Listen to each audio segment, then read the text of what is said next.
helai mun hian dressing table do na helai vel hi che pangrang sia design moi taka design kha har ka tiang rang khom na hei ka ngai tu cha hei ko vo in na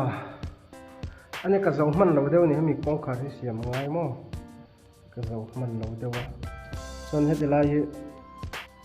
amun chep lu tu gat lai hi drawar kha thei lo wa chep dol lu tu ba ko vo in na nya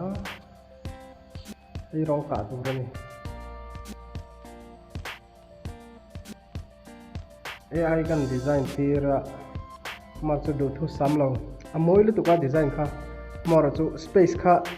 a design da kha chon lai hianin chhor khom sowa se space khom thei lo ni chu bangin tiang hian ta ni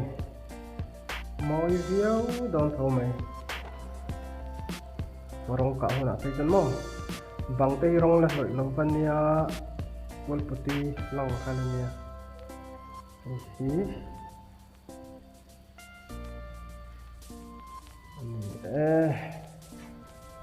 la tran lu ta mo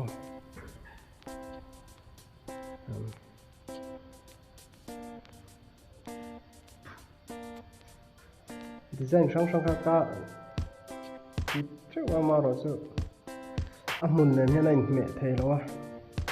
hetilai hi bathroom kong ka na box ya athuk thei lo ni thiam tan to ga bi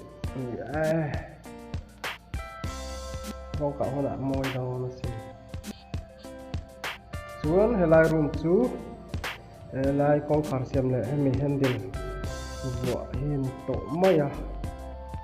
dressing table khan ta chuan ni ra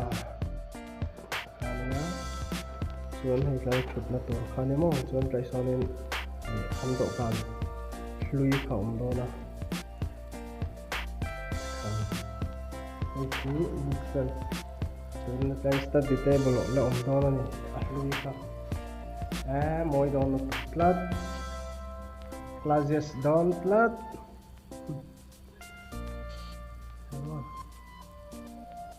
rong ka hona karon tilang le no ni